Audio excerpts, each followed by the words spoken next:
ये कहानी है चंदनपुर राज्य के बसंतपुर नामक गांव की, जहां जंगलों के बीच एक बहुत ही पुराना लेकिन वीरान मंदिर था, जहां पिछले 20 साल से पूजा अर्चना नहीं हुई थी, जिसके चलते मंदिर सुनसान रहने लगा था।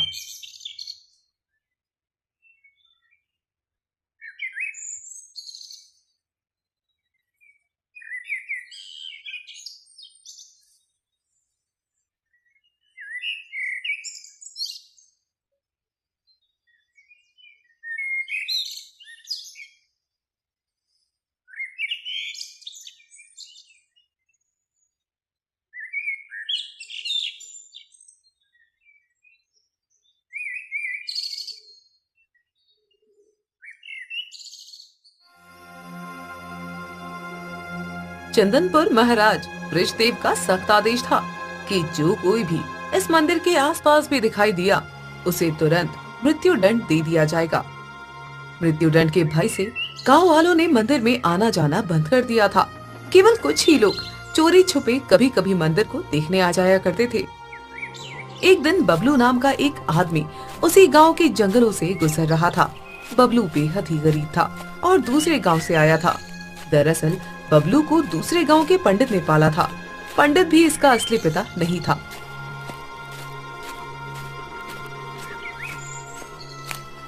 उसने भी बबलू को मंदिर की सीढ़ियों पर पाया था, जिसे एक हिरन उठा कर लाई थी और मंदिर की सीढ़ियों पर छोड़ गई थी। बबलू बचपन से ही जानवरों की बातें समझकर उनसे बात किया करता था। बहुत दिन हो गए, मेरा दोस्त हिरण हमसे मिलने नहीं आया। कहीं उसके साथ कुछ बुरा तो नहीं हुआ? नहीं, ऐसा नहीं हो सकता। मुझे कैसे भी करके अपने दोस्त को ढूंढना ही होगा। हिरन को खोजते खोजते बबलू को रात होने लगी थी। अंधेरा गहराने लगा और मौसम भी बिगड़ने लगा था। लगता है बारिश होने वाली है। मुझे जल्दी से रात बिताने के लिए किसी सुरक्षित स्थान पर चले जाना चाहिए। चलते चलते बबलू उसी पुरानी मंदिर में चला जाता है। रात हो चुकी थी तो बबलू वहीं एक कोने में सो जाता है।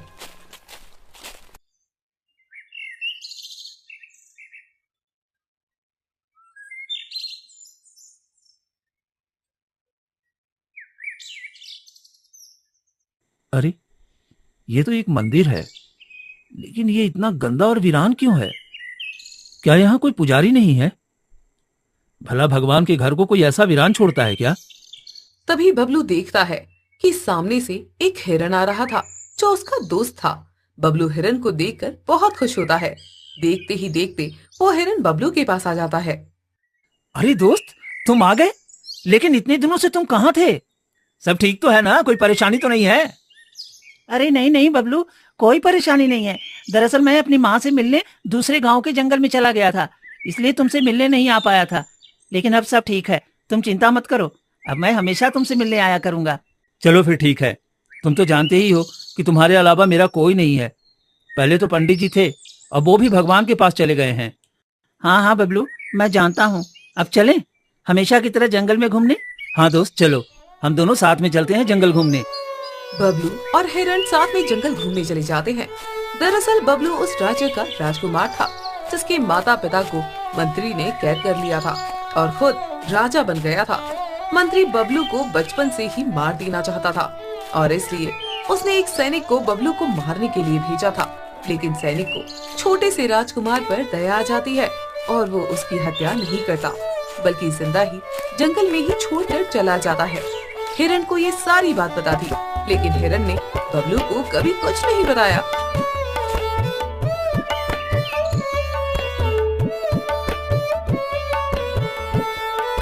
दोस्त, उस पेड़ के ऊपर देखो, चिड़िया कितनी सुंदर लग रही है ना? हाँ बबलू, सच में वो चिड़िया पेड़ पर बैठी हुई बहुत सुंदर लग रही है। लेकिन अब ये बहुत तेजी से गायब हो रही है, क्योंकि इंसान सारे जंगल और पेड़ पौधों को काटकर नष्ट कर रहे हैं। हाँ दोस्त, तुम ठीक कह रहे हो, लेकिन अब हम क्या कर सकते हैं? बबलू, थोड़ी देर में शाम होने वाली है। अब हमें घर चलना चाहिए। रात में जंगल में घूमना खतरे से खाली नहीं। ठीक है दोस्त, चलो अब हम घर चलते हैं। लेकिन हाँ, अब तुम हमेशा हमसे मिलने आते रहना। बबलू मंदिर चला जाता है, वहीं दूसरी तरफ हिरन अपने घर चला जाता है। अरे, मंदिर तो काफी गंदा हो गया है। अब मुझे थोड़ी सफाई कर लेनी चाहिए। वैसे भी ये मंदिर मेरा घर है और हर आदमी को अपने घर की साफ सफाई करनी चाहिए। बबलू मंदिर को अच्छे से साफ करने लगता है। बबलू को मंदिर साफ करना बहुत ही अच्छा लगता था। थोड़ी देर बाद बबलू पूरे मंदिर को अच्छे से साफ कर देता है।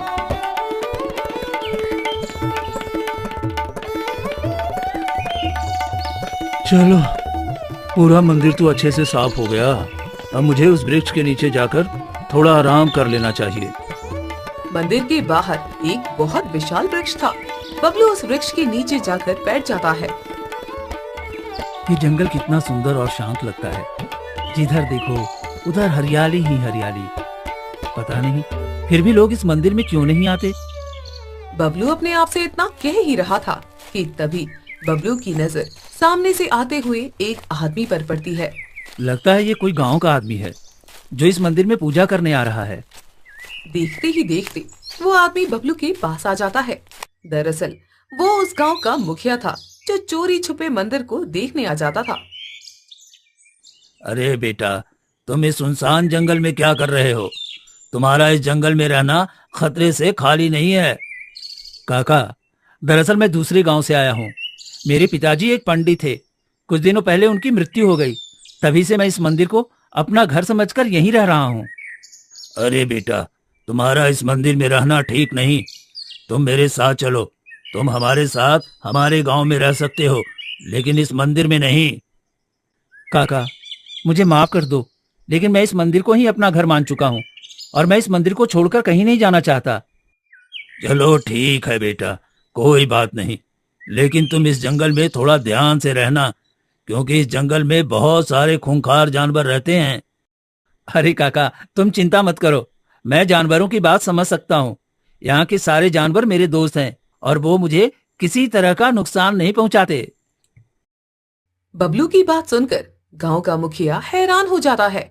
वो बबलू को सारी बात बताना चाहता था, लेकिन पता नहीं क्यों वो बबलू से कुछ कह ही नहीं पाया। लेकिन बेटा, ये कैसे हो सकता है कि भला कोई इंसान जानवरों की बात कैसे समझ सकता है? क्या तुम सच कह रहे हो? हाँ काका, मैं सच कह रहा हूँ। मैं बचपन से ही जानवरों की बात समझ सकता हूँ। चलो ठीक है बेटा, कोई बात नहीं, पर तुम अपना ध्यान रखना। अब मैं चलता हूँ, लेकिन तुम चिंता मत करना, मैं हमेशा तुमसे मिलने आया करूँगा। गांव का मुखिया बबलू को ये बात बताकर चला जाता है। ऐसे ही दिन गुजरते गए। अब धीरे धीरे 1 महीना बीत चुका था। वहीं दूसरी तरफ दुष्ट मंत्री, जो अब राजा बनकर पूरे राज्य पर अत्याचार करता था। मंत्री जी, मैंने सुना है कि राज्य के कुछ गरीब लकड़हारे बिना कर चुकाए जंगल में लकड़ियां काट रहे हैं। हाँ महाराज, शायद आप ठीक कह रहे हैं, मैंने भी सुना है। मंत्री जी, आप जंगल जाइए और देखिए, अगर कोई भी लकड़हारा जंगल में लकड़ियां काटते हुए मिले तो उसे तुरंत मृत्यु दंड दे दीजिए। ठीक है महाराज, जैसी आपकी आज्ञा। राजा इतना क्रूर हो चुका था कि जो भी उसकी बात ना माने, दुष्ट राजा उसको वहीं पर तुरंत मृत्यु दंड दे देता था। कुछ देर बाद मंत्री और सिपाही जंगल में पहुंच जाते हैं। सैनिकों, जाओ और जंगल में चारों तरफ देखो, कहीं कोई लकड़हारा लकड़ी तो नहीं काट रहा। मंत्री और सिपाही जंगल में लकड़हारों को खोजने लगते हैं। मंत्री चलते चलते उस पुराने मंदिर के पास आ जाता है।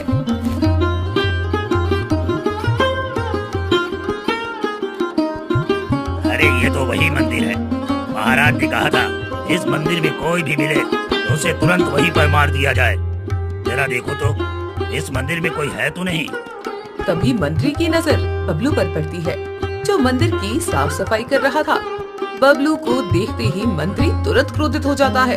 लड़के, तेरी इतनी हिम्मत जो तूने इस मंदिर में आने का दुस्साहस किया। क्या तू जानता नहीं इस मंदिर में किसी का भी आना मना है?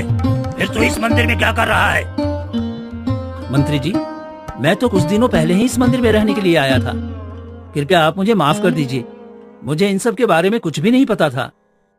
नहीं लड़के, अब तुम्हें कोई माफी नहीं मिलेगी। तुमने गलती की है, अब तो तुम्हें सजा मिलकर रहेगी। सैनिकों, कहाँ मर गए सब के सब? जल्दी से यहाँ आओ। सारे सैनिक तुरंत मंत्री के पास आते हैं। सैनिकों, इस लड़के को तुरंत बंदी बना लो और महाराज के सामने पेश करो। सैनिक तुरंत बबलू को बंदी बना लेते हैं और राजमहल लेकर जाने लगते हैं। बबलू के लाख कहने पर भी मंत्री के सामने बबलू की ईख न चली। कुछ देर बाद मंत्री बबलू को लेकर राजा के पास पहुंच जाता है।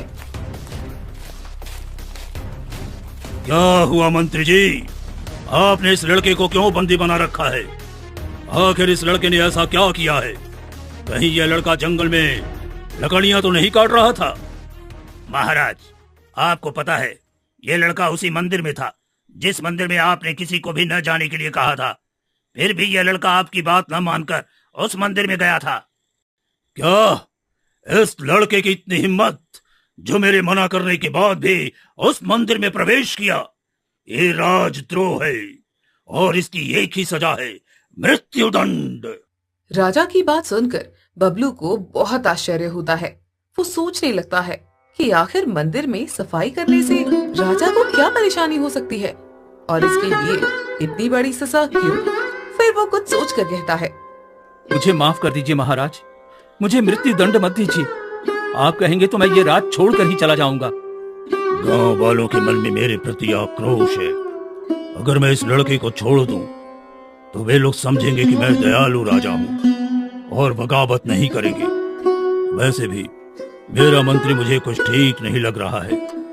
इसकी नजर मेरी गद्दी पर हो सकती है। मुझे इस लड़के को छोड़ देना चाहिए। चलो ठीक है, मैं तुम्हें मृत्यु दंड नहीं दूंगा, लेकिन आज के बाद तुम उस मंदिर के पास कभी मत जाना, वरना फिर तुम्हारे लिए अच्छा नहीं होगा। राजा की बात सुनकर बबलू बहुत खुश हो जाता है। ठीक है महाराज, आज के बाद मैं उस मंदिर के पास कभी नहीं जाऊंगा। आपका बहुत बहुत धन्यवाद महाराज। अब राजा बबलू को छोड़ देता है। बबलू खुशी खुशी जंगल की तरफ निकल पड़ता है। अब मुझे कहीं और जाना होगा रहने के लिए। उस दिन से बबलू जंगल में एक पेड़ के नीचे रहने लगता है। ऐसे ही करते करते कुछ दिन बीत जाते हैं और एक रात को बबलू वृक्ष के नीचे सोया हुआ था। तभी अचानक बहुत जोरों से वर्षा होने लगती है।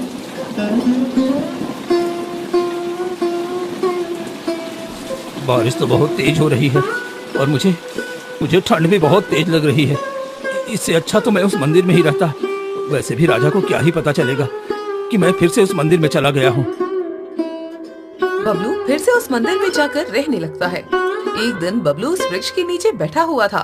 तभी उसका दोस्त हिरण उसके पास आकर कहता है, क्या हुआ बबलू, तुम इतने उदास क्यों बैठे हो?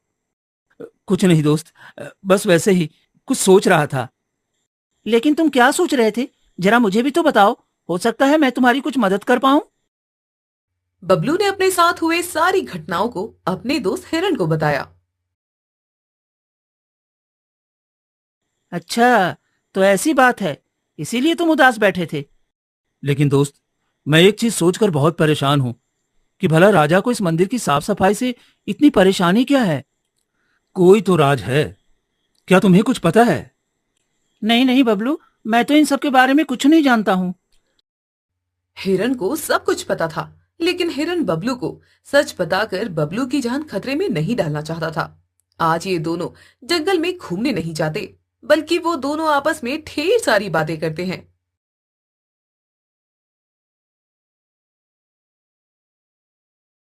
आज मंदिर थोड़ा गंदा लग रहा है, चलो इस मंदिर की थोड़ी सफाई कर देता हूँ।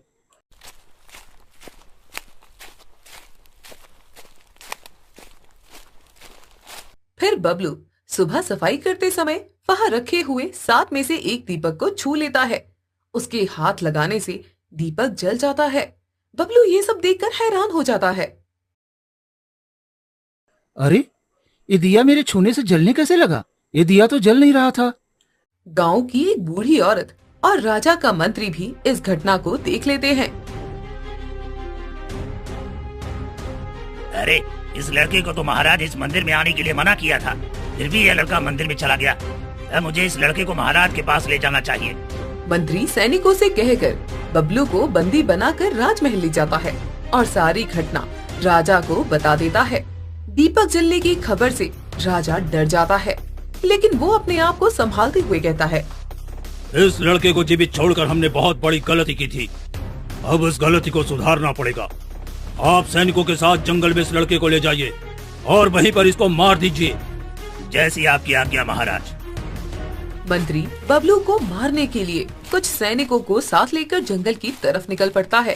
वहीं दूसरी तरफ बूढ़ी माँ जंगल से आते समय खुद से कह रही थी, तो आखिर वो दिन आ ही गया।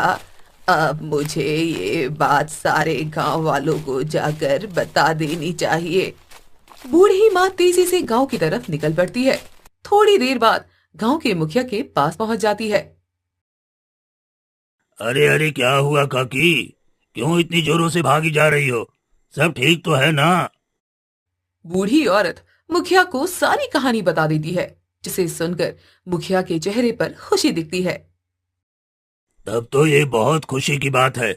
आप उस लड़के को ले जाइए, तब तक मैं सारे गांव वालों को ये बात बताता हूँ।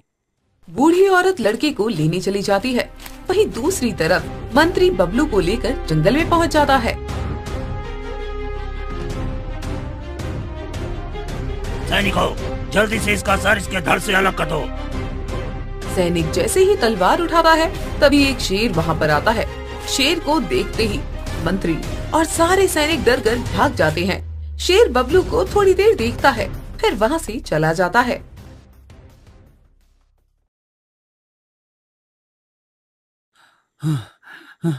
मुझे तो लगा आज मुझे राजा के सैनिक मार ही देंगे, लेकिन अच्छा हुआ कि ये शेर आ गया, वरना आज तो मैं मारा ही जाता।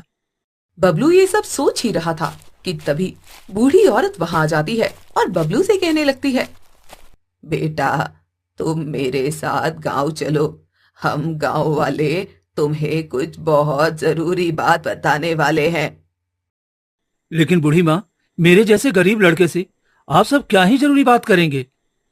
बेटा तुम्हें पता है, तुम्हारे छूते ही उन 7 दियों में से एक दिया कैसे जल पड़ा?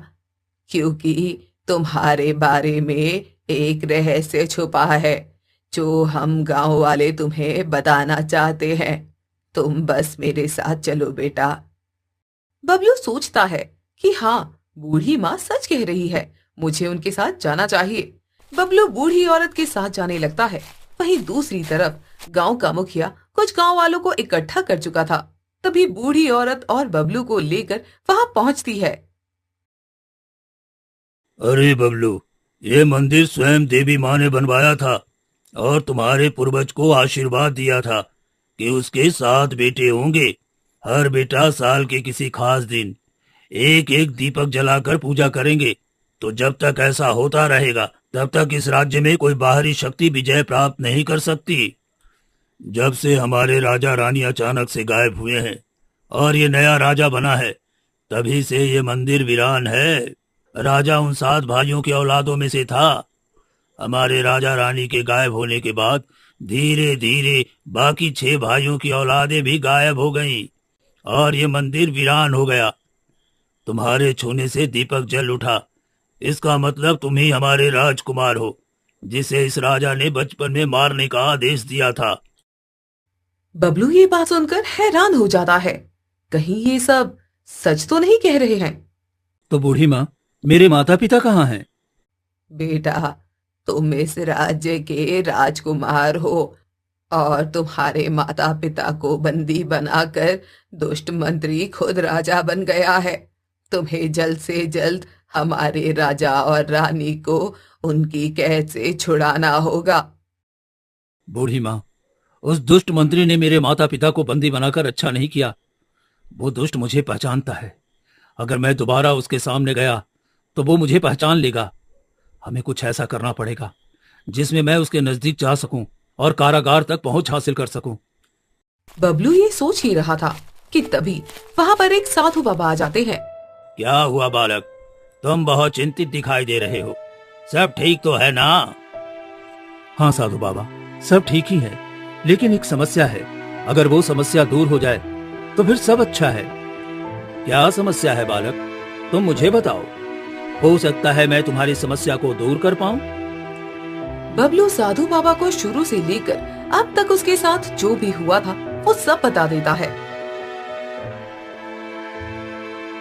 बालक, तुम चिंता मत करो, मैं समझ सकता हूँ। लो, ये जादुई जड़ी बूटी है इस जड़ी बूटी को खाने के बाद राजा तुम्हें नहीं पहचान पाएगा, लेकिन ये जड़ी बूटी तुम्हें केवल 2 लोगों की नजरों से बचा सकती है। बाकी सारे लोग तुम्हें तुम्हारी असली सूरत में देख और पहचान सकते हैं। इसलिए बूटी खाते समय अपने मन में उन 2 लोगों का नाम अवश्य लेना होगा। साधु बाबा बबलू को जड़ी बूटी देकर वहाँ से चले जाते हैं। बबलू उस जड़ी बूटी को पाकर बहुत खुश होता है। अच्छा हुआ कि मुझे साधु बाबा से ये जादुई जड़ी बूटी मिल गई। अब मुझे जल्द से जल्द राजमहल पहुंचकर उस कैद से अपने माता पिता को छुड़ाना चाहिए। हाँ, अब मैं इस जड़ी बूटी को खा लेता हूँ। बबलू जैसे ही उस जड़ी बूटी को खाता है, वैसे ही उसके शरीर से एक बहुत तेज सुनहरी रोशनी निकलती है। बूढ़ी माँ और गांव का मुखिया ये सब देखकर बहुत खुश होते हैं। राजकुमार, हमें आप पर पूरा भरोसा है। आप जरूर हमारे महाराज और महारानी को कैद से छुड़ा लेंगे। गांव वालों से विदा लेकर बबलू राजमहल की ओर चल देता है। रास्ते में उसका दोस्त हिरन मिलता है। बबलू हिरन को सब कुछ बता देता है। ये लो बबलू, ये जादुई दवाई है। अगर तुम इस जादुई दवाई को कहीं पर भी खोल दोगे तो आसपास के सारे लोग वहीं पर तुरंत मूर्छित हो जाएंगे। मेरी माँ ने मुझे ये दवा दी थी और कहा था ये दवा बुरे वक्त में जान बचाने के काम आएगी। बबलू हिरन के दिए हुए दवाई को लेकर राजमहल चला जाता है। राजा आए दिन अपने गुप्त कारावास के सैनिकों को बदलता रहता था। आज भी कुछ नए सैनिकों की भर्ती हो रही थी। बबलू भी वहां पहुंच जाता है। महाराज, मैं बहुत गरीब हूँ। अगर आपके राजमहल में कोई काम मिल जाता तो आपकी बहुत कृपा होगी। राजा बबलू को पहचान नहीं पाते और नए भर्ती होने वाले सैनिकों में उसको भी ले लेते हैं। आज से तुम मेरे गुप्त कारागार के रक्षक हो, लेकिन याद रहे तुम कभी भी उस कारागार के अंदर नहीं जाओगे। ठीक है महाराज, मैं कभी भी उस कारागार के अंदर नहीं जाऊंगा। आपका बहुत बहुत धन्यवाद महाराज, जो आपने मुझे अपने राजमहल में काम दिया। मंत्री जी, आज से ये हमारे नए सैनिक हैं। आप इन्हें सैनिकों वाले हथियार लाकर दे दीजिए। परंतु महाराज, किसी अनजान लड़के को हमें सीधे सिपाही नहीं बनाना चाहिए, क्योंकि आगे हमारे लिए ये खतरा भी हो सकता है। मंत्री जी, इस लड़के को तुरंत सैनिकों वाले हथियार दे दिया जाए। ये हमारी आज्ञा है। ठीक है महाराज, जो आज्ञा।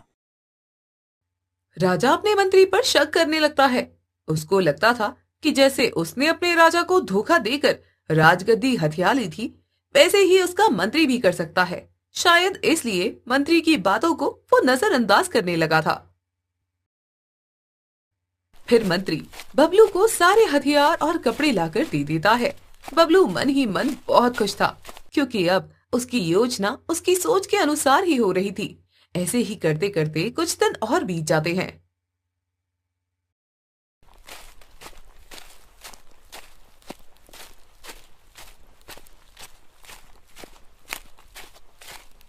हाँ, अब मुझे जल्द से जल्द उस योजना को पूरा करना होगा जिसके लिए मैं यहाँ पर आया हूँ। तभी बबलू को किसी के दर्द से चीखने की आवाजें आती है। ये आवाज मुझे रोज सुनाई पड़ती है, लेकिन मैं उस आदमी के पास जा नहीं पाता हूँ जो दर्द से चीखता है, क्योंकि हर समय मेरे पास कोई न कोई होता ही है। लेकिन मुझे जल्द से जल्द पता करना होगा कि आखिर वो आदमी है कौन। बबलू कई दिनों से उस कारावास का रास्ता खोज रहा था, जहाँ पर उसके माता पिता को दुष्ट मंत्री ने छिपा रखा था। लेकिन जब भी बबलू कारावास का रास्ता खोजता, तभी कोई ना कोई वहाँ आ जाता। एक दिन बबलू रात को उठता है। तभी बबलू को हिरन की दी हुई उस जादुई दवाई के बारे में याद आता है। अरे हाँ, अगर मैं उस जादुई दवाई को राजमहल में खोल दूं, तो सारे लोग मूर्छित हो जाएंगे। फिर मैं अपना काम आराम से कर सकता हूँ। अगली सुबह बबलू उस जादुई दवाई को राजमहल में खोल देता है। थोड़ी देर बाद राजमहल के सारे लोग अचानक मूर्छित होकर गिर पड़ते हैं। बबलू ये देखकर बहुत खुश होता है। चलो, राजमहल के सारे लोग मूर्छित हो गए। अब मुझे जल्द से जल्द अपने माता पिता को खोजना चाहिए। बबलू उस कारावास को खोलने जाता है, जिसके अंदर उसके माता पिता को छुपा कर रखा हुआ था। बबलू को फिर से वही दर्द से चीखने की आवाज आती है। अरे, ये आवाज तो मुझे रोज सुनाई पड़ती है। पहले मैं इसका पता लगाता हूँ। बबलू उस आवाज का पीछा करते हुए जाता है तो उसे एक कार आवाज दिखता है। दरअसल उसी के अंदर से ये आवाज आ रही थी। फिर बबलू उस कार आवाज के अंदर जाकर देखता है तो उसकी आंखें फटी की फटी रह जाती हैं, क्योंकि वहाँ पर एक राजा और रानी थे। राजा के पैरों में चोट लगी हुई थी और खून निकल रहा था और रानी उस पर दवा लगा रही थी। क्या क्या आप वही हैं जिसको दुष्ट मंत्री ने कैद करके रखा है? हाँ बेटा, हम वही हैं। लेकिन तुम इस गुप्त कारावास के अंदर कैसे आ गए? अगर दुष्ट मंत्री को पता चलेगा तो वो तुम्हें मार देगा, इसलिए तुम यहाँ से चले जाओ बेटा, तुम यहाँ से चले जाओ। अब बबलू को यकीन हो चुका था कि यही उसके माता पिता हैं। लेकिन ऐसा कैसे हो सकता है? जब मेरा बेटा छोटा था तभी उस दुष्ट मंत्री ने मेरे बेटे को मार डाला था और हमें यहाँ कैद करके खुद राजा बन गया था। बबलू अपने माता पिता को सब कुछ बताता है।